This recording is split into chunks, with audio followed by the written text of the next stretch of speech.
Check the mic and So make sure welcome everyone to the group chat brought to you by Obama. It's Darrell here with Xin Wei, and we're going to talk about a subject that's quite relevant to us as well. Dealing with burnouts. Xin Wei, are you feeling burnt out right now? I'm a little tired. I am tired. Yeah. Maybe like distinguishing. Also, why? What's happening? Just a lot of things to do. A very overwhelming life. I saw you just uploaded a lot of the bio notes on the Telegram channel. Yeah, I was like doing up all of them before our podcast recordings. Yes, I was doing up my chem one too, and I'm working on the physics one. And we also have upcoming mid-year exam revision session. So prepping on that too. So a lot of work on our plate. And with mid-year exam coming, so I'm like, oh my God, I'm marking so many papers. But I think all well worth it. But I know for our listeners, the set of burnouts you're dealing with might be very different from ours. But we just wanted to share more about this topic because, I know there's a lot of talk about like mental health, wellness and stuff, but honestly, we will all feel burnt out at a certain point, right? So that's inevitable. So I think what we want to share more is when you do reach that point, how do you, get out of that hole, like how do you overcome that overwhelming feeling of just not wanting to do anything. Now, maybe I will jump into more of our own personal experience first. So I believe we mentioned this topic quite briefly across different podcasts, but never a podcast whereby we really just drill in deep. Now, I think one of the most memorable, I don't even know whether to use the word memorable, but one of the most vivid memories of my own burnout was when I was in JC. I was so burnt out that I just decided altogether to skip school that day. And I went to the movie theaters and I watched a movie by myself. That was how bad it was. And the worst part was that it wasn't like a normal school day or anything. It was during orientation some more. So I was a JC2. I was like an OGL, but then I was so burnt out from school and from CCA and from OGL duties. I just decided to disappear. So nobody could contact me for the day. I just like vanished doing my own thing. But that incident highlighted to me that I wasn't invincible. I thought that I could take on more and more load. I just want everything. But then I realized that, hey, no, I'm not a machine. I came to a point where I could no longer take it anymore. And of course, closer to exam seasons, it was the same thing. And there were different ways, coping mechanisms. I think things that we can talk about later, but burnout is definitely real. And I think it varies from individual to individual, but acknowledging that it exists, I think is important. And then next we can talk about how do you deal with it. So anyway, how was your schooling life burnouts like? I think one distinction for burnout, maybe like we define burnout a little bit, right? I think burnout is more than just tired. Just now I mentioned I'm tired, but I think it's more than tired. Of course, the very first sign of burnout is like exhaustion. It's like physically and emotional, you're just like, oh, so tired. But I think it's more than that. There is like exactly what Darrell mentioned. There is the out of control factor. Like, fuck it, I'm done with this. Then you decide you will just like go and like you just like feel out of control and you are like, okay, I'm done with this. And then the third component is maybe like start doubting yourself, like, am I good enough for this? Like, maybe I'm not good enough for this. I think I don't really have very vivid memory of burnout, but I definitely have times where I felt out of control. Like, it's very unlike me to do this kind of thing. I usually don't never like overeat unhealthy food, but when I do, like, I know I'm stress eating, like, because I gave up on controlling anything that is not like I'm super health conscious. And I usually don't sleep. I usually sleep. I sleep late, but I don't like sleep very late. But when I do, right, even when I'm super tired, right, I also know it's a sign where I also give up on myself of like controlling. So those are my signs of burnout that through like some experience, I realized that, oh, when I do that, right, it really means I'm done and I gave up on controlling myself. And it's more than just like being tired. It is really sign of like you just switch off to bare minimum. Yeah, I think that is sign of burnout that I managed to identify how I show burnout signs. Yeah. I think it brings me to the next question on like, why do we feel burnout? I think burnout is inevitable. It I don't know whether you can view it as a bad or a good thing. It depends lah. We can discuss more about that later. But I think burnout, it does stem from, for me, expectations, right? Expectations that you have of yourself, expectations that other would have of you, right? That you feel like there's so many obligations, so many responsibilities, so many roles that you have to play that eventually you're not able to hold it up together. I think everybody has a breaking point. It just depends on how much. Not saying that if your breaking point is like low means not worthy or what. No, I think it really depends on individual to individual.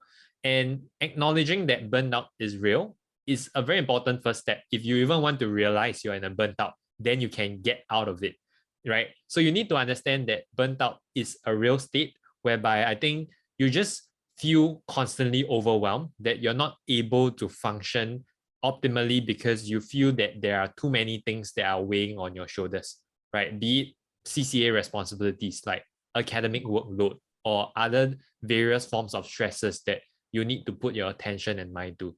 So I think, especially as students, assuming right now you're in a national exam year, even if you aren't, right, there are many obligations that you have to do. Life as a student in Singapore, you need to know it is not easy, right? We're not trying to sugarcoat it. It's not easy. You wake up, you go to school, you attend school till what, 1 o'clock, 2 o'clock. Some of you maybe even 3 to 4. After school, you might have remedials. Some days you have CCAs, right? On days you don't have CCAs, maybe you have tuition. You have no tuition, maybe on certain days you need to do your homework, right? On top of a lot homework, of enrichment lesson. Enrichment, you might have projects, right? You might have like obligations, your friends' birthdays and stuff. These are not things that are like any day of life. You actually have to put effort to make it work, and it's not easy, right? If you compare yourself with like maybe other parts of the world, it's a very radically different education system with different goals and with different methodology. But this is the reality that we are in, right? So it's inevitable. It's more of like a pressure cooker situation. Sometimes you will back and ask yourself like, why, right? Why do I have to even go through this in the first place? I think that's a valid question. But I think what we're hoping to discuss is not about that, right? I don't think we have the power to change the education system, even though I feel that what we can do is to make your life a little bit easier within the education system. So whatever we're about to share next, if it helps relieve some of that burnt out and to teach you how to deal with it, I think that's most important. Okay, Xin Wei, let's jump straight into it. So what are some methods, all right, or your own tips on dealing with burnouts? How do I deal with burnout? I think it's regaining that control. Like, as I said, right, like usually when I think this is very personal experience, because I think different people like show their burnout very differently. So for example, me, when I suddenly just like eat excessively or I sleep very late, that is like kind of like out of control behavior. So what I can do is to regain that control, which is like, oh, okay, instead of sitting here and then eating a lot of food, I go for a walk to like take my head out of it.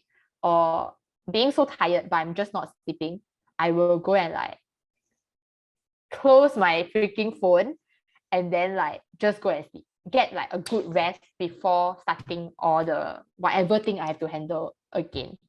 Yeah, I think that is what I will do. And then second thing is, I think sometimes we just have to admit that we cannot continue anymore. I feel like resilience is an amazing value, right? Like, but it's like, I wouldn't want to say it's over celebrated because it is very important. Like, I believe that resilience is very important and I want to be a resilient person. But sometimes that thing is just like too much. Like, I think we need to know when like we just cannot do it. And then we say that we cannot do it and then we admit that we have to stop ourselves, reduce workload or whatever it is. I think that's fine. I think we need to normalize that. Like, giving up doesn't mean that you are weak or you're not resilient. I think there is something that needs to be given. I think for me, when I think of burnout, I always visualize this pizza, right? There are so many people asking for a slice of the pizza. Like, my teacher want me to hand out homework. My CCA mate want me to do this thing. Then my friend want me to go for this gathering. Everybody is trying to take a piece of me, right? Everybody's taking the slice of the pizza and there's nothing left for me, right? Then that's when I feel very burnt out because I want to give, but my capacity of giving is limited. They're asking for more than I can give. So one of the most effective way that I found dealing with burnout is making time for myself. There is this like dedicated 1 hour or 2 hour a week or a day, doesn't really matter. You find your own methodology that nobody in the world can touch me, ask anything of me, or demand anything of me. My mind would be completely rid of any of those expectations or obligations. Like, this is just me time, right? If my friend asks me out during this time, no, don't even think about it. I'm not free. If my friend's asking me to, like, if I have homework pending, screw that, I'm not doing it within these 2 hours. I'm dedicating this time for me to recuperate, to rest, to do whatever that I want. After I'm rested, after I manage to garner my thoughts and deal with whatever anxiety that I have, then I'll move on to do whatever I need to do. So I think setting aside this me time whereby it's protected gives me a sense of like I'm in control. Once I feel like I'm in control, then I move on to do whatever I need to do. So I'm not too sure how you can call it. I call it my protected time. I call it me time. Whatever. I could be watching Netflix. I could be playing game. I could be just sleeping. Doesn't really matter. But I made sure that this time period is something that is untouched. And I think that is very powerful in terms of like healing and getting your mental state in the right place. I think realistically, maybe you could allocate someday on the weekend, maybe a Sunday evening or something, whereby you go for a walk or you go for a run or whatever, man. But something that can really help you heal and gear you up for the next week. I think that to me was a game breaker, deal breaker, whatever you call it. Game changer. Game changer, yes, that's the right word.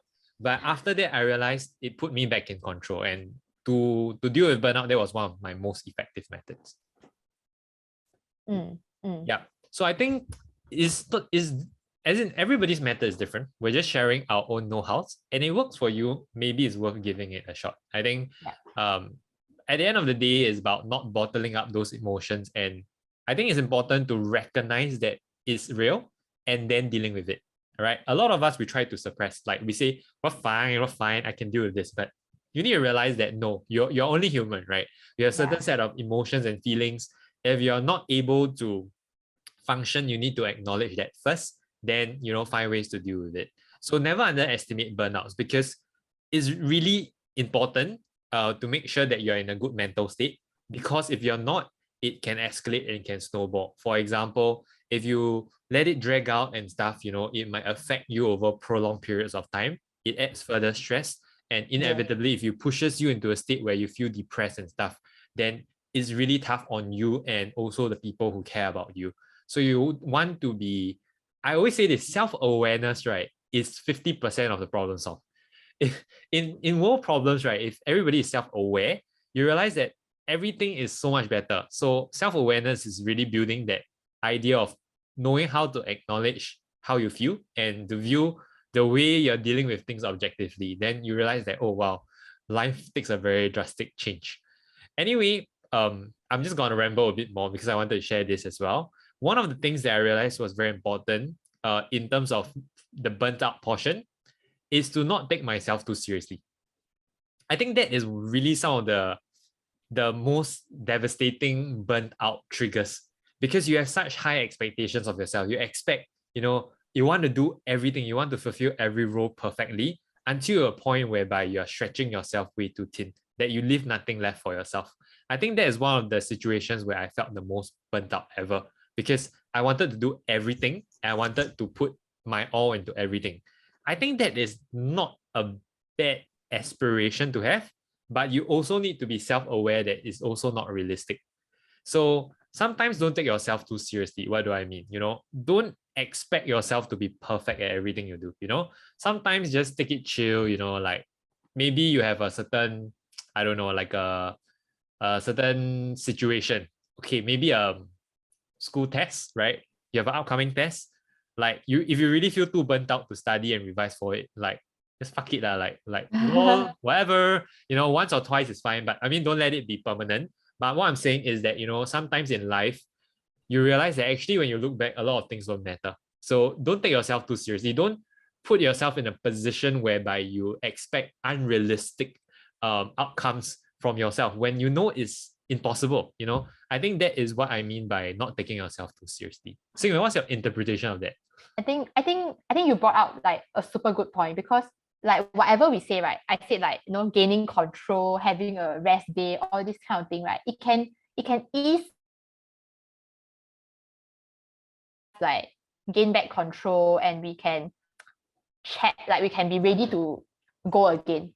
But it doesn't solve the root cause of burnout. Let's say, like, for example, my root cause of burnout is because I have a lot of work. Like, I just don't have any time. Having a rest time doesn't solve that. I still have a lot of work. After having that 2-hour break, I still have like very packed schedule the next 1 week. But I think that is when what Darrell say, like adjusting mindset, adjusting your assumptions, and adjusting your expectations. I think those kind of mentality is need to be kind of reevaluated, right? Like, is it sustainable? If it's not sustainable, then I think adjusting that, like what Darrell say. Okay, I don't really like the phrasing of not taking yourself very seriously, because I think, yeah, I don't really like that phrasing. Not that I take myself very seriously, but I do like to take things seriously. Yeah. But I get the idea. I get the essence behind what you mean there. Which I think is truly what people like, altering perspective, altering mindset can help with a lot of situations. Like, if you really go into like the corner already, there's no way to go forward, then you have to turn back and go somewhere else. I think that is also quite important when it comes to certain situations. I think what I mean when I say not taking yourself too seriously is sometimes we have unrealistic expectations of ourselves.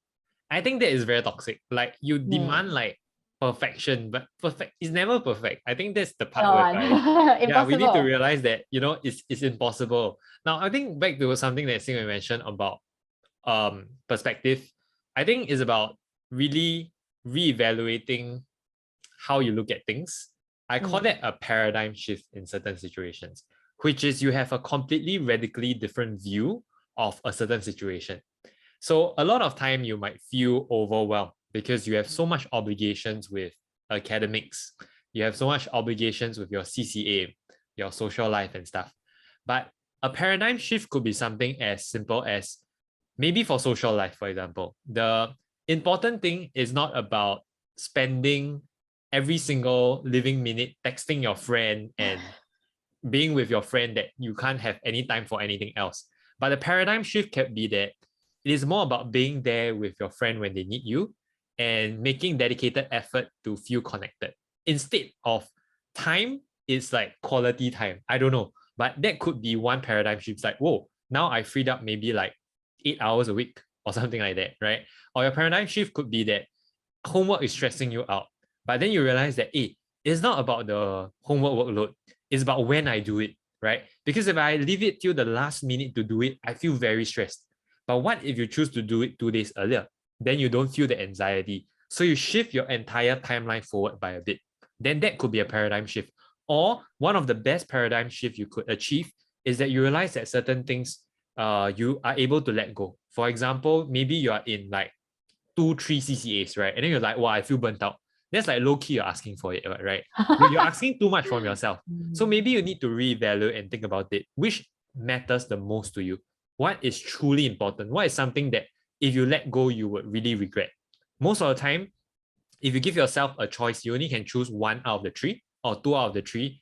You know it yourself. You know which one that you can drop. And sometimes letting go of those stones, as I call it, that's weighing you down, it's very big. It makes a very drastic difference, like what Xing Wei said about reducing the workload, reducing the expectations you have of yourself and others will have of you. One of the most powerful things is actually saying no, right? I think I mentioned this before. Learning to say no is actually really important because you actually make time for the thing that truly matter, right? So I think at the end of the day, burnt out, everybody deal with it differently. But I think what we're trying to say is that burnt out a lot of times about perspective. If you're able to shift your perspective and shift your approach, then you realize that dealing with burnt out is not as scary as it seems. So, any last shout out to our listeners? I think last shout out. I think I said everything I wanted, but I just hope that like if anything, don't keep it within yourself. Like if there's anyone who is you think trustworthy enough, if you feel like you're identifying signs of burnout, can go and talk to people, right? I feel like this is not a solo battle. There will be help. I believe that there are people who care for you. There are people who can help you. Yeah. So if really you're identifying sign of burnout and you don't know how to handle, I'm sure we have those times, right? But right now, maybe like we handle enough burnout to like handle it ourselves. But when definitely if like let's say this is your first time handling burnout or anything, you should seek help. I feel like this shouldn't be a solo battle. I think asking for help is one of the most important things that people lack the skill in doing. When you need help, ask for it. Actually, you realize that there are a lot of people there that are willing to help you, but it's because you are not, you don't have the courage maybe to ask for help. Then you realize that you are perpetually stuck in a very space that you don't want to be in. So regardless, I hope that today's sharing, for those that are feeling burnt out, hopefully it managed to soothe a little of how you feel that, you're not alone. Everybody feels burnt out. Xin Wei feels burnt out. I feel burnt out. Everybody does. But I think more importantly is about moving in the right direction and taking the next step forward. I think at the end of the day, we just hope that everybody can be in a good place, pushing forward to chase their dreams, But like I say, don't demand something unrealistic of yourself and then fault yourself for not reaching that goal, Let's take incremental steps towards our goals and just keep a more open mindset with progress and with expectations and with results, because at the end of the day, what truly matters is how you feel and, your overall well-being. Nothing is more important than that. All right. And with that, we come to the end of today's podcast. If you enjoyed the podcast, do subscribe and give us a like, and we'll bring you more interesting videos in the future. All right. See you, everyone. Sound right, boy.